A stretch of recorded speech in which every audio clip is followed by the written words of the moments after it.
Organically, there are 2 regiments of 75mm guns in the infantry division. Each regiment consists of 2 battalions. Each battalion consists of a headquarters battery and 3 gun batteries. Their location in the march columns of the division depends upon their prospective employment. They go into action early to support the action of the infantry. A gun battery consists of the battery headquarters, the firing battery, and the maintenance section. The maintenance section normally marches with the battalion combat train when action is imminent. The battery headquarters consists of the battery detail, the first sergeant, and the battery clerk. The detail is subdivided into the party and the remainder of the detail. The party accompanies the battery commander on reconnaissance. The remainder of the detail furnishes the instrument and signal personnel and materiel necessary to control the fire of the battery. Each of the 4 gun sections of the firing battery consists of a gun and a caisson with their limbers drawn by 6-horse teams. The 5th section of the firing battery is a caisson section, consisting of 2 caissons with their limbers and teams. This section carries about 200 rounds of additional ammunition for the battery.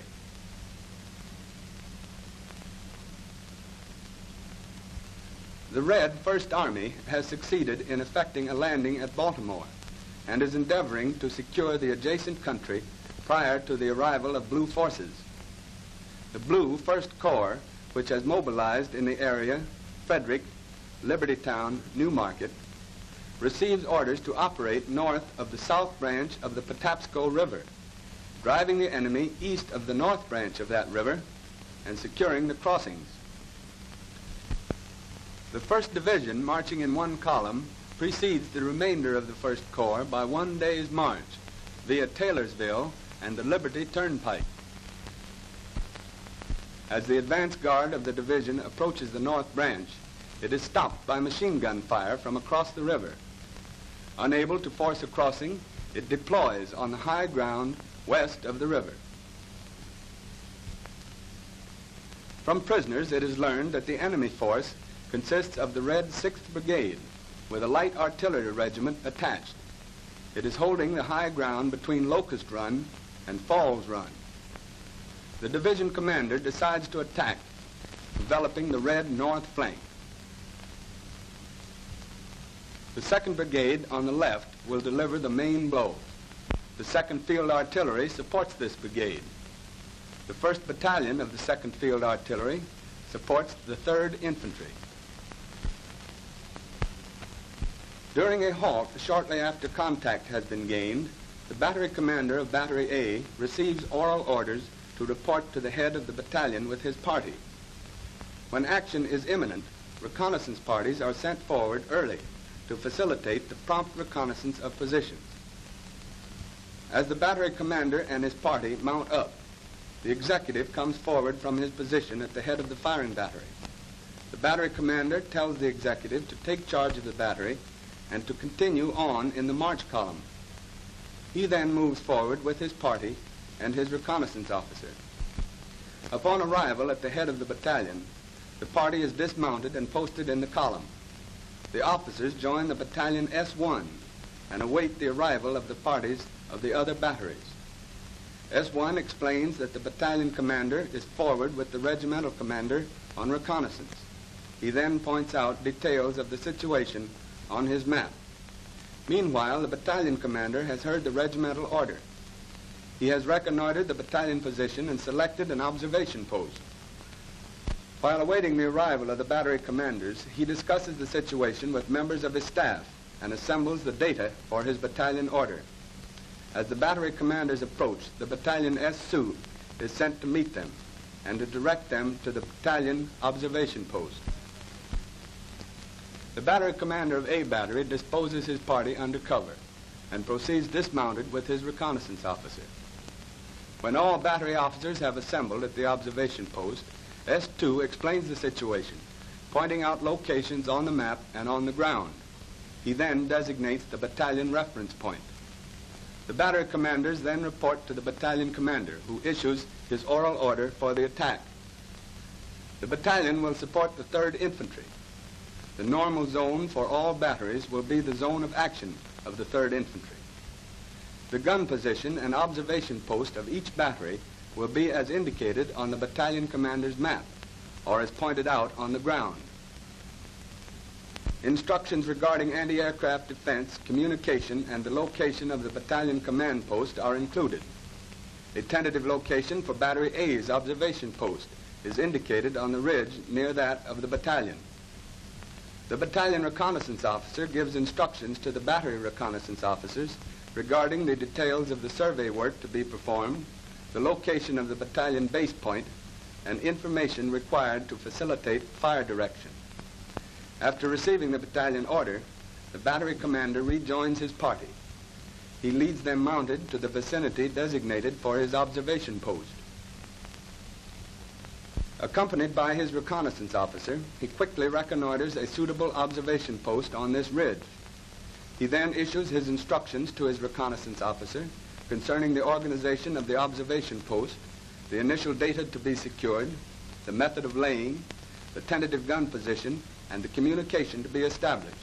Rejoining his party, which has dismounted under cover, the battery commander directs the instrument sergeant and the signal sergeant to report to the reconnaissance officer. He mounts, and with 2 scout corporals, instrument operator number 2, and his bugler, he rides to the vicinity of the gun position on reconnaissance. After selecting the battery position, the battery commander points out the positions for each of the guns. Scout Corporal number 1 is given instructions to return to the rendezvous and conduct the detail in the battery to the position. The instrument operator sets up the executive's aiming circle in a position convenient for laying the guns. The battery commander shows Scout Corporal number 2 the positions of the guns. He indicates the direction of fire, the method of laying, the limber position, and a position for the anti-aircraft machine guns. Meanwhile, at the observation post, the reconnaissance officer is transmitting the battery commander's orders to the instrument sergeant and signal sergeant. He designates a position selected for the led horses and outlines the survey work to be performed. The instrument sergeant sets up the aiming circle and begins to compute the initial firing data. The signal sergeant leaves to ride back and meet the detail. While the battery commanders were receiving orders from the battalion commander, the batteries were conducted to a rendezvous point by the battalion executive. Here, all batteries dismount and await orders. Scout Corporal number 1 arrives and reports to the executive of Battery A. He transmits the battery commander's instructions to bring forward the remainder of the detail and the firing battery by a designated route to the battery position. The executive directs the assistant executive to follow with the firing battery. Guided by the scout corporal, he goes forward with the detail. When passing road intersections at which the firing battery may lose the way, men from the detail are used as route markers to ensure that the battery takes the correct road. As the detail nears the gun position, it is met by the signal sergeant. He divides it into 2 groups. One group is led to the observation post by Scout Corporal number 1. The signal sergeant accompanies the other group to the gun position. As soon as the gun position was indicated to him by Scout Corporal number 1, the executive rode ahead to it. From Scout Corporal number 2, he receives the battery commander's instructions regarding the positions of the guns, the direction of fire, the method of laying, the limber positions, and the locations for anti-aircraft machine guns. He then rides back to meet the battery. Upon arrival at the gun position, the signal sergeant issues instructions establishing wire communication. One wire reel at once starts laying the necessary wire lines to the battery observation post. The executive leads the battery into position. Difficult terrain is avoided. The battery is placed in double section column, the pieces and caissons of each section abreast. The approach to the position is made under cover of trees in order to avoid telltale wheel tracks which might reveal the gun position to hostile aircraft. The limbers are taken to their positions under cover by the first sergeant. As the battery goes into action, the infantry is moving to its positions for the attack. The artillery must protect the infantry during the development and deployment of the division. At the observation post, the organization proceeds under direction of the instrument sergeant. The battery commander's telescope and the range finders are set up, while communication with the gun position is established. At the gun position, the executive lays the guns using data sent from the observation post. Wire from the battalion command post is brought in and is connected to the battery switchboard. Auxiliary communication is established between the observation post and the gun position. In case wire communication is interrupted, visual teams use either flags or signal lamps. The battery commander registers the battery on the base point, firing a number of rounds and observing the bursts to secure the data required for fire direction.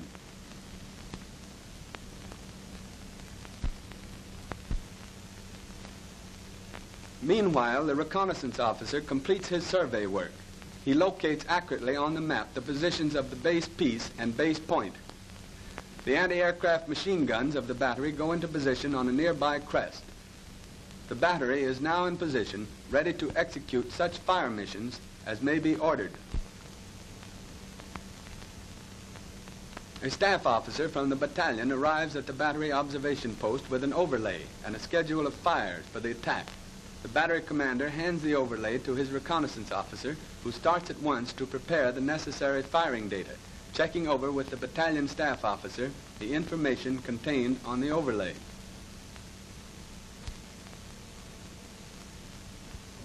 Artillery fire responds to infantry requests. An infantry officer indicates to the battalion liaison officer an enemy machine gun, which is holding up his advance. He requests immediate fire support.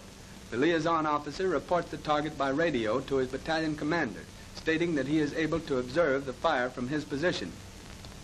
The battalion commander receives the radio message and designates Battery A to fire the mission. The battery will be given a through telephone circuit to the battalion SCR 161 radio, by which communication is established with the liaison officer. The battery is at once notified by telephone. With initial data sent by the battalion, the battery opens fire with a battery salvo. The liaison officer, warned by radio, senses the rounds and reports to battalion. The battery commander receives the sensings. He makes the necessary corrections in deflection and elevation, completes his adjustments, and goes into fire for effect.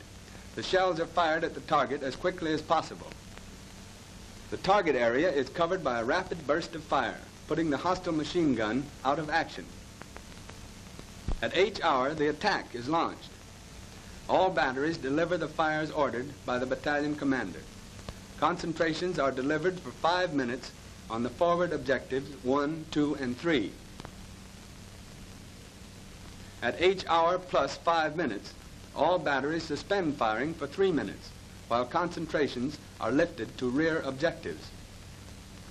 At H hour plus 8 minutes, firing resumes, covering objectives 1, 4, and 5. 2 minutes later, A battery suspends its fire on objective number 1, and on call from the infantry, lifts its concentration at H plus 13 to objective number 6.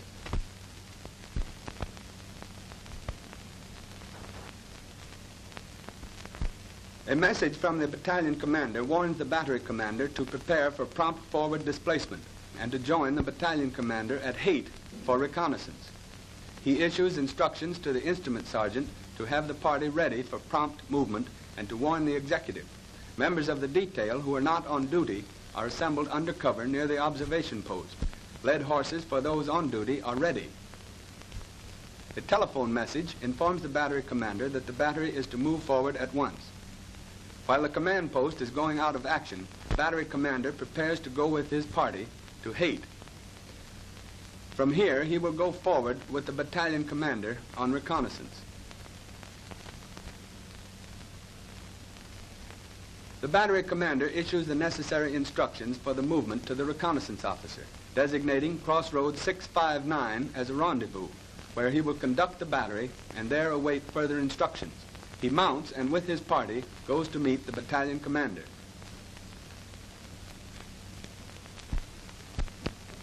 The executive, warned by the battery commander, has limbered the battery and is ready to move. The reconnaissance officer, arriving at the battery position, gives the executive the battery commander's instructions for the movement. He then precedes the firing battery with the remainder of the detail to the rendezvous area at crossroads 659. Upon arrival at Haight, the battery commander reports to the battalion commander. Representatives from the other batteries have reported. All move forward with the battalion party to reconnoiter the new battalion area. They move by defilated routes, which later will be used by the firing batteries. En route, the battalion reconnaissance officer who has been forward joins the battalion commander. He reports the results of his reconnaissance and recommends a location for the battalion observation post. Guided by his reconnaissance officer, the battalion commander and the battery commanders arrive at the selected observation post. Here, the battalion commander gives orders to each battery commander or his representative covering his mission and position. A battery's commander leaves to rejoin his party. Scout Corporal number 1 is sent back to the battery rendezvous at crossroads 659 to guide the firing battery and the remainder of the detail forward. The battery commander and remainder of the party then complete the reconnaissance of the battery position. As before, the observation post is established. The initial data is computed. Prior to the arrival of the reconnaissance officer, his duties are taken over by the battery commander and the instrument sergeant. Without delay, the battery occupies its new position, well up in the forward area, and opens fire. With the guns in close support, our infantry continues its advance, driving back the demoralized hostile forces.